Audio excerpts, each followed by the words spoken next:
BBC Sounds. Music, radio, podcasts. Hello, welcome back. I'm Gabriel Gatehouse, and this is Series 2 of The Coming Storm from BBC Radio 4. Episodes will be released weekly, wherever you get your podcasts. But if you're in the UK, you can listen to the latest episodes first on BBC Sounds. So this episode, it's a bit of a throwback. Remember QAnon? That weird conspiracy theory about satanic paedophiles secretly running America. I know, we did that in the last series. QAnon, the movement, is pretty much dead now. But also, it's not. Because QAnon, the idea, it's not fringe anymore.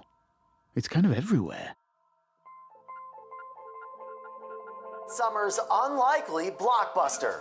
It's the summer of 2023, and something weird is happening in cinemas. But have you heard of Sound of Freedom? Sound of Freedom, a small-budget thriller, is taking on the big beasts of Hollywood. In less than 2 weeks, the film has earned $45.7 million. What is going on at the box office? These numbers are crazy. How cool is that? Your movie beat Indiana Jones. Yeah, I grew up on Indiana Jones. How could more people... Sound of Freedom is based on the real-life story of a guy called Tim Ballard. People are waking up, and we think this could be a major solution in the fight against child trafficking. That's him speaking on Fox News. Ballard was an agent at the Department for Homeland Security. He spent years going undercover, busting sex trafficking rings, until he came to believe that his pen-pushing bosses weren't doing enough. So he quit and set up his own organisation dedicated to hunting down paedophiles. The true story of a U.S. federal agent who quit... Sound of Freedom is a fictionalised retelling of one of Tim Ballard's operations. He travels undercover to Colombia, disguised as a child sex trafficker. He sets up meetings with real traffickers, lures them to an island, but it's a sting. The police burst in, and Ballard rescues the children. I've watched it. It's not the greatest work of cinema I've ever seen, but it's a decent thriller. And effective. It packs a punch. Nothing more horrific than the idea of young children being abducted and sold as sex slaves. Which is a real thing. It happens. The film ends with a montage of documentary footage, the real Tim Ballard, on one of his raids, and a stark message from the filmmakers. Human trafficking is a multi-billion-dollar business. So, small-budget movie raises awareness of a vitally important issue, and it's a runaway hit at the box office. What a great success story. But that's not the way this went down in the media. Sound of Freedom has also become a political football of sorts. The film was actually made 5 years ago, in 2019, by one of the Hollywood big beasts, 21st Century Fox. But before Fox could release it, they were bought out by an even bigger beast, Disney. And Disney, for some reason, shelved it. The producers spent a year negotiating to buy back the rights to their own film. And when Sound of Freedom was eventually released, it got sucked into the conspiracy theory machine. Disney refused to put it out. Strange that Disney didn't want to put out a movie about child trafficking. It really makes you wonder what the agenda is in Hollywood. And I think everybody... People accused the Hollywood establishment of trying to suppress the film. Even though the fake news media has tried to ignore it. Donald Trump hosted a screening at his golf club with Tim Ballard and the actor who plays him, Jim Caviezel, who'd once played Jesus in a Mel Gibson film.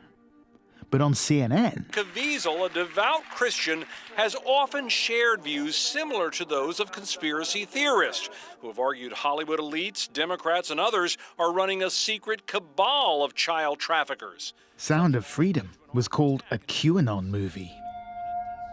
It turned out Jim Caviezel was into QAnon, and he wasn't shy about it either. The film is The Sound of Freedom. The star is Jim Caviezel. He joins us now. There's a big storm coming, and they know it. So they have to go and threaten you with everything from Q and on or whatever they want to say. Do you know what Q really means? It means question. That seems like a good thing. But wait, didn't you just say QAnon was pretty much dead? Well, yes. Q, the anonymous figure posting cryptic messages about a cabal of elite paedophiles, he's disappeared. But his ideas have seeped into the mainstream. According to a recent poll, a quarter of all Americans believe their political elites are involved in child sex trafficking. QAnon has merged with this bigger conspiracy theory about how dark forces have captured the institutions of America: the Federal Reserve, the Justice Department, the FBI, and Hollywood. Hollywood, with its power to shape the narrative, it's always been at the heart of America's culture wars. In the 1950s, the studios had a blacklist of actors who were alleged communist sympathizers. Now, in this narrative, the people who control the entertainment industry, they're not just Democrat-voting liberals who want to woke mangle your favorite childhood movies. They're part of the cabal, and their aim is to control the American mind.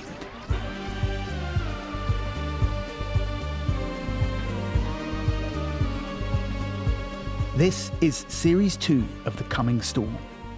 Hollywood, the factory of dreams, the place where America manufactures its own self-image. Now, the people who think the institutions of the state have been captured by evil forces, that America's vaunted democracy is nothing more than a facade, they're trying to break into Hollywood and project their reality onto the big screen. Episode 4, The Jump.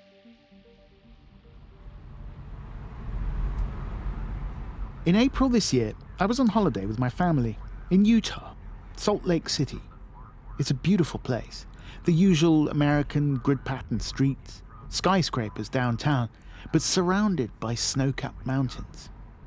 At the heart of the city is the Salt Lake Temple, the gravitational center of the Mormon Church. I basically knew nothing about the Church of Latter-day Saints to call them by their preferred name, except, polygamy, and a comedy musical about earnest young men in suits. What my tender moment of conference was. My visit to Salt Lake happened to coincide with the Mormon Annual General Conference. There was a lot of talk about it on the radio. Here's what I learned. First of all, polygamy has been banned for ages. Secondly, the leadership of the church consists of a bunch of quite elderly guys, a prophet and 12 apostles, living men who are revered literally on the same level as Abraham, Moses, and Isaiah, Latter-day Saints. Anyway, I was on my holiday in Utah, and I discovered that this film, Sound of Freedom, that looked like it heralded a return of QAnon, might never have seen the light of day if it hadn't been for a small company founded by 3 Mormon brothers. They were based in the town of Provo, a short drive south of Salt Lake City, so I went to see them. I'm Jeffrey Harmon, founder and chief content officer at Angel Studios. And I see from your Twitter, you're also the co-founder of 5 Kids. I like that phrase. Yes. Yeah, actually I have 6 kids now. That's another thing about the Mormons. Family is super important, and they tend to have a lot of kids. Jeffrey sat me down in a glass-walled office dominated by a huge fish tank. He's bald and friendly in a business-like way. When Disney didn't release Sound of Freedom, Jeffrey tells me, no one else in Hollywood would touch it. So the filmmakers were looking for a new distributor. We were very interested in the movie from an entertainment perspective, but on top of that, it hits close home. We have a lot of kids, and knowing that there's literally millions of kids in child sex trafficking in the world drives a passion behind the film and a cause. So the Harmon brothers were sold, but their company, Angel Studios, they're a bit different from how Disney, Netflix, and the rest of Hollywood works. Decisions about which films get commissioned or distributed are made not just by the execs, but by the subscribers. It's called the Angel Guild. The Angel Guild, they're normal people from all over the world, 155 countries, 250,000 people that vote on all of the movies and TV shows that come into Angel Studios, and they are the gatekeepers. We're trying to replace this concept that a little handful of executives in a Hollywood suite that live in a bubble in LA, which is like anybody. The Harmon brothers showed Sound of Freedom to the Angel Guild, and the Guild loved it. Originally, we thought maybe we could run a $50 million movie.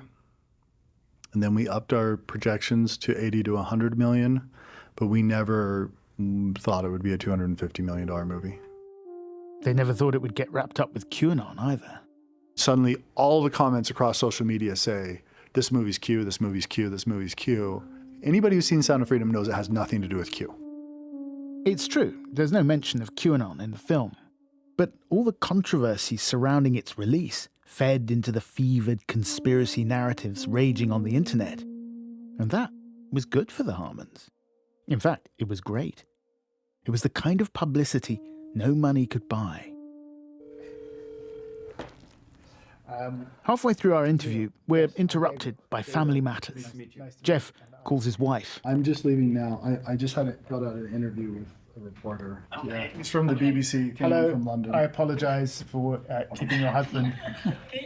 All right, so I've got to run pick up my kids from their dance class, and I'm going to turn it over to my co-founder and brother, Neil. Neil Harmon. He's just walked into the room. He's Jeffrey's older brother. Same vibe, more hair. Angel Studios really is a family business. One brother's got to go and pick up his kids, but another's on hand to step in. So, Neil takes over the interview, and he starts telling me the family backstory. Because for him, the success of this film wasn't just good for business. It was personal. I'm the third of 9. The Harmons grew up poor. Their father was a struggling potato farmer, but the kids were happy, wild, and free. We played in the trees, we swam in canals, we strapped sheets and masts that we carved ourselves from the trees onto our bikes, and then we would ride the wind in the fields behind our house at 70 miles an hour. We knew what the bottom of the barrel looked like, and it wasn't that scary. And so taking a risk and doing something different just became part of our family culture. Neil and Jeffrey set up a successful advertising business. When they had children of their own, Neil had an idea. There were lots of Hollywood films he wanted to watch with his kids, but he was uneasy about violence, swearing, and sex scenes. He knew how to code, so he wrote a bit of software that could filter that stuff out.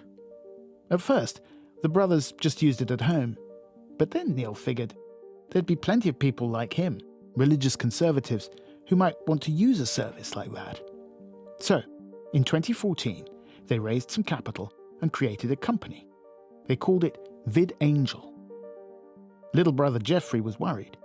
He thought Hollywood producers wouldn't be that happy to see their films butchered, and he was right. 2 years later, they got sued. And then I saw that Disney was at the top of the lawsuit. My stomach just sunk initially. I just thought, why Disney? Like, of all the companies, because when we were kids, my mom would read us stories about Roy and Walt Disney and their dad, who was a preacher, and how they lived out the American dream. They were our heroes. And I'm like, why is we're trying to solve a problem for families. Why is this Disney? So I was confused. Neil had looked into things, and he'd found a law which specifically permits technology to sanitize potentially offensive content for domestic use. Neil thought they could win. And so we barreled into the courts in Los Angeles and thought we had justice on our side. And we had little Jewish families and Christian families that would come to our side of the courtroom and a sea of suits on the other side of the courtroom. And we learned pretty quickly that in the court system, we were in Disney's world. We were in the attorney's world, and it would be very, very difficult to prevail. The lawsuit bankrupted VidAngel, the Harmons' movie sanitizing company. And it left Neil thinking, Disney, this brand that he'd grown up with, that had created so much of the culture that was woven into the fabric of America, was not as benign and family-friendly as he thought. But the Harmons weren't deterred by the bottom of the barrel. They built a new company, Angel Studios, with the explicit aim of challenging the Hollywood establishment. And they found support in Silicon Valley, from the likes of Elon Musk, who has his own beef with Disney, Somebody's gonna try to blackmail me with advertising? and a powerful group of investors called GigaFund. I mean, famously, these guys like disruptors, right? That's correct. That's correct. I think that they saw and that they appreciated that our studio has kind of turned a lot of what the studios are doing on its head. To Musk and his friends, Angel Studios was like SpaceX for Hollywood, a scrappy newcomer that might revolutionize an industry, blast away the old power structures. And Sound of Freedom was their first big rocket launch. But to the Harmons, the film suggested something else. When they took this movie that Disney'd shelved and turned it into a $250 million box office hit, it represented more than just commercial success. Neil started to think maybe there was a connection between the subject matter of Sound of Freedom, child sex trafficking, and the fact that Hollywood seemed to want to suppress it. The trafficking cartel is bigger. It's a bigger business than the movie business. A cartel is going to try to protect its revenue stream. Just like, Disney was trying to protect its revenue stream when they sued us for making all the other movies more Disney-like, more family-friendly. So we knew that there would be big forces trying to stop this movie. But what you're suggesting is that the people trafficking industry is so powerful that it could have had an influence on those big Hollywood studios. Yes. Disney, they've never really addressed why they shelved the film, but there are plenty of reasonable explanations that don't involve cartels of child sex traffickers. Perhaps when they acquired 21st Century Fox and its huge catalogue of half-finished projects, this movie based on a true story about a rogue federal agent, it just wasn't a priority. But here's the thing. Tim Ballard's true story turned out it wasn't quite what it seemed. Have you seen the film? No, I can't. I get the gist. This is Meg Conley. She doesn't need to see Sound of Freedom, the Hollywood version of Tim Ballard's story, because she's seen it in real life. No, keep the cushion because you're happy with It's just like a safety. As we sit talking on the sofa in her living room, she clutches this large cushion on her lap. She's holding it there like a kind of protective barrier. Meg has got a lot to say, but also she lapses into these long silences. How do I want to say this? Let me think. Sometimes closing her eyes, searching for just the right word or the right image. As she takes us back 10 years. I was raised LDS. My family was LDS. And they were in the same congregation, LDS people call it a ward, as Tim Ballard. LDS, Latter-day Saints. It's the Mormon church. That's how Meg met Tim Ballard. I hadn't really even ever heard of him until shortly after my dad died of leukemia. The ward had been really helpful while he had been sick. He was 53 when he died. Meg's life was upended. Her dad had been her best friend. She dropped out of college to have kids. Now she was a young mum stuck at home, changing nappies and dealing with tantrums. She was looking for some sort of purpose. She dreamed of becoming a writer. Because at the time I was kind of writing, like mommy blog stuff. And it was at this low point in her life that Tim Ballard got in touch with a proposal. His pitch was kind of that he'd been called by God to save these children, and that the U.S. government knew that all these kids were being hurt and trafficked, and that the government didn't care enough to intercede. And anyways, I was told that Ballard wanted me to go on a anti-trafficking sting with him and his group so that I could document it and write about it and help spread awareness about the work that they were doing. And, was that something I'd be interested in? What Tim Ballard was proposing sounded both noble and exciting. Meg would be part of a team. They'd fly out to the Dominican Republic posing as sex tourists, but they'd be working with local police. They'd bust the traffickers and save the children. Ballard called it a jump. There weren't these conspiracy theories swirling around it. So it wasn't a red flag to me. There were other things that should have been a red flag, like the fact that he said he was called of God, and the fact I had no training. I had no knowledge about human trafficking. I was teaching myself to write at my kitchen table. But I wanted to help. I do think that was the bulk of the motivation.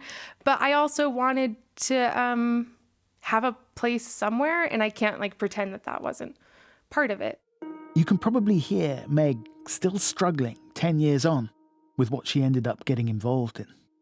It's hard to explain to people outside of the religion, but I was a fervent believer at the time. And within the Mormon religion, there's a male-only priesthood. Their authority is like the power of God. And so it seems so silly now. That authority was enough to like get me in the airport and on that plane without like more details. So Meg packs her bags, says goodbye to her husband and 2 kids, and gets on a plane. But from the very beginning, things feel off. Just kind of a, can you have a fraternity atmosphere without alcohol? But kind of like this like frat boy atmosphere that like I am definitely not a part of. The other members of the team seem to think they're in a movie. They're calling it a jump. They're saying we're going to meet the fixer. We're driving to the safe house. If people are talking like you're in a Jason Bourne movie, like they're creating a fiction, right? Like none of it is real. But in the moment, it's all so new, so bewildering, so thrilling. She pushes her misgivings aside. We get to the safe house and there is, it's like this kind of like white mansion with a white wall around it and white tile everywhere. And we go inside and there are more men waiting there, including Tim Ballard. There's also a film crew, 2 men filming. A film crew. Meg is told they're there for 2 reasons. 1, they're going to film the sting and use the footage as evidence against the traffickers. 2, they are actually making a movie, a documentary, to raise awareness of child sex trafficking. Ballard gathers the jump team around a whiteboard for a briefing. Some traffickers will bring a group of girls to the house for a party tomorrow. Meg's job is to keep the girls occupied until money has changed hands. Then, Ballard will give a signal, and the local police will burst in. Meg goes to sleep that night, listening to the sounds of the jump team doing CrossFit exercises down by the pool. Next morning, she comes down to breakfast. Tim Ballard gives her a pack of balloons and a little pump to make it feel like a children's party. She's told to stay outside by the pool with the kids while Ballard and the team are inside negotiating a price with the traffickers. So I'm filling balloons, and then we're told that the bus with the sex traffickers and then all the children is about to pull into the gate. There's a couple of dozen children. They look like school kids. And Meg keeps them occupied by the pool. And they start, drinking the sodas, swimming in the pool. Okay. So, and I am trying not to cry and I hate that, they think that I'm there to hurt them. Suddenly, the raid is on. A lot of shouting and screaming starts, and the local authorities start swarming the house. And so I move quickly to the back door, and when I open it, there's a police officer standing there with a very, very large gun, and he's screaming at me to get on the floor. So I get on the tile, and I'm zip tied with hands behind my back. The traffickers are zip tied on the floor too. In order not to blow their cover, the police pretend to arrest the whole jump team, including Meg. There's video of this scene. The traffickers are being handcuffed. You can see Tim Ballard. He's lying face down on the floor. But then, he lifts his head, looks quickly round to check that no one's watching, and winks for the camera. So we're still on the ground. The kids are brought in from the backyard, and a lot of them are wet because they've been in the pool, and they have to walk over my body to get to the front door. And the pool water is dripping on me, and they're crying, and I hate that I'm in their way. But I think as they're walking out the door, dripping wet, crying, that they're going to be taken care of. They saved 26 children, Meg's told. Kids who otherwise would have been trafficked, abused, sold for sex. Like everyone on the team, she's elated. She comes home, she writes her article about this amazing operation, this amazing organization that rescues children from pure evil. And she's played a small part in that. Now she feels like her life has purpose. For the next year or so, Meg helps out, writing articles, doing marketing. The JUMP team knows where these guys are, that they need your help. They need your tax-deductible dollars. Tim Ballard makes a documentary with the footage they shot. We're going to make a television series. We've assembled a team. He uses the film to raise money, but he also has other, more unorthodox methods. Investors are invited to go along on his jumps, or, for those who can't or don't want to fly out to Latin America and pretend to be part of a paedophile gang, they can watch a live stream of the bust. It's so dystopian, but they can sit down and, they're given a live feed where they can watch the traffickers get arrested, like watch them get busted in real time, be a part of the jump. Like the presentation is, okay, this is how we're going to get people on board. Like we're going to get donations by making people feel like they're going on a hero's journey. Meg described it as a kind of virtual reality. You could put on a headset and enter a world where you're the hero of your own movie. As Tim Ballard's operation gets bigger, he starts attracting more attention. Not all of it good. Experts in child trafficking prevention criticize Ballard. They say he's a cowboy who's just in it for the glory. He's taking out a few low-level traffickers, but not addressing any of the underlying problems. Ballard pushes back. What are they proposing? Just sit back and do nothing? Meanwhile, Meg is beginning to have doubts. She keeps replaying that scene in her head, where she's lying on the white tile floor with her hands tied behind her back. I couldn't stop thinking about hearing the kids sniffle and feeling the water from their swimsuits drop on me as they walked over me. Those kids, what had become of them? A year after that jump in the Dominican Republic, a respected news magazine published an investigation into Tim Ballard's operations. The article said those 26 children Meg thought she'd rescued, the local authorities were so overwhelmed, they just let them go again. There was no counselling, no aftercare, no one to make sure the same thing didn't just happen again. And there was worse. Meg talked to journalists, and they told her that at least 2 of those children, it was the first time this had ever happened to them. So they may have lived their entire lives without ever experiencing trafficking, except for the fact that they created the demand on that jump. Went in there pretending to want to have a sex party with children. Right. Yeah. So potentially they were doing the exact opposite of what they were purporting and presumably wanting to do. Well, I think they did what they want to do, which was get a picture of Tim Ballard winking on the floor after catching, a bad guy. Meg starts to think that what she witnessed in the Dominican Republic in 2014 was a kind of manufactured reality, a moment made for the cameras, a heroic tale of good guys versus bad guys, complete with film crew and staff writers. Now, that story that she had helped tell was a Hollywood movie, and it was fueling this narrative about evil and corruption at the heart of the American establishment. Do you remember that book I spotted in The Matrix? Simulacra and Simulation by the French philosopher Baudrillard, who predicted that the world would become so saturated with media that fantasy would replace reality. Well, Baudrillard was actually obsessed with Disney. The purpose of Disneyland, he said, this fantasy world, was to conceal the fact that the rest of America, this once promised land, was no longer real. It's almost as if millions of Americans have been reading Baudrillard. They believe that the institutions of America, its democratic processes, its entertainment industry, are empty facades, Disneyland distractions to trick you into believing that America is a beacon of freedom.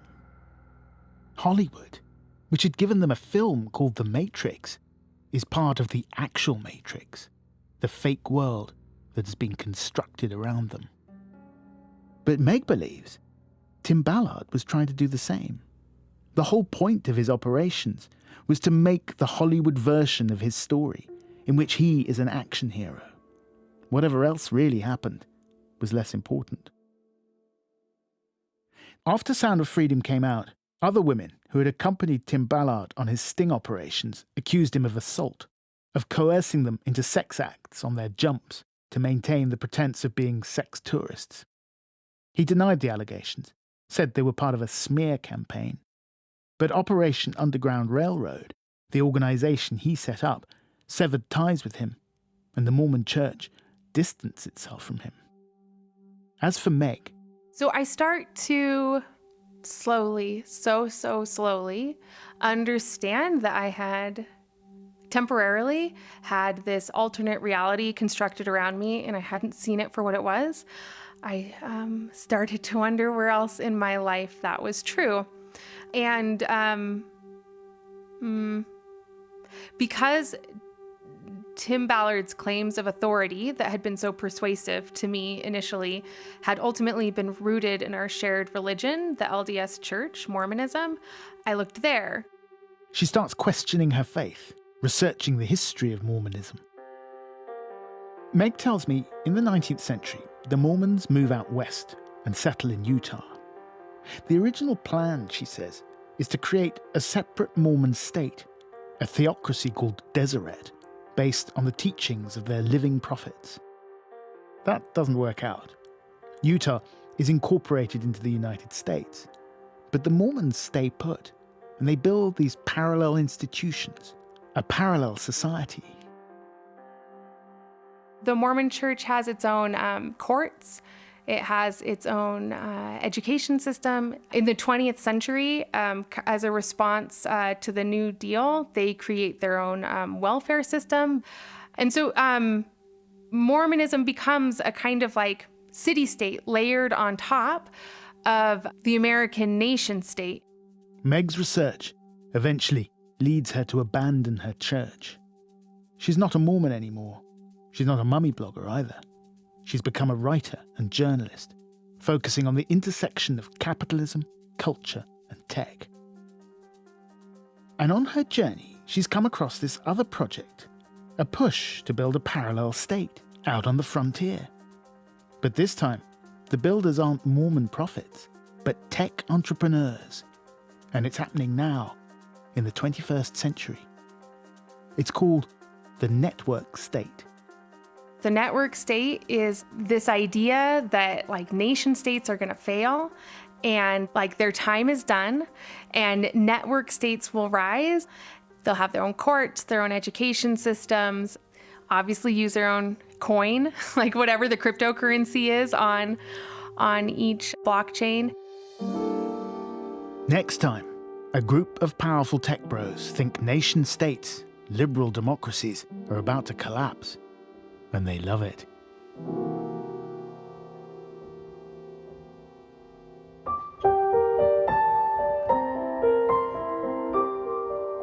The Coming Storm was created by me, Gabriel Gatehouse, and the producer, Lucy Proctor. Sound design and mix by James Beard. The editor is Richard Varden. Original music by Pete Cunningham. Apart from this, which is me.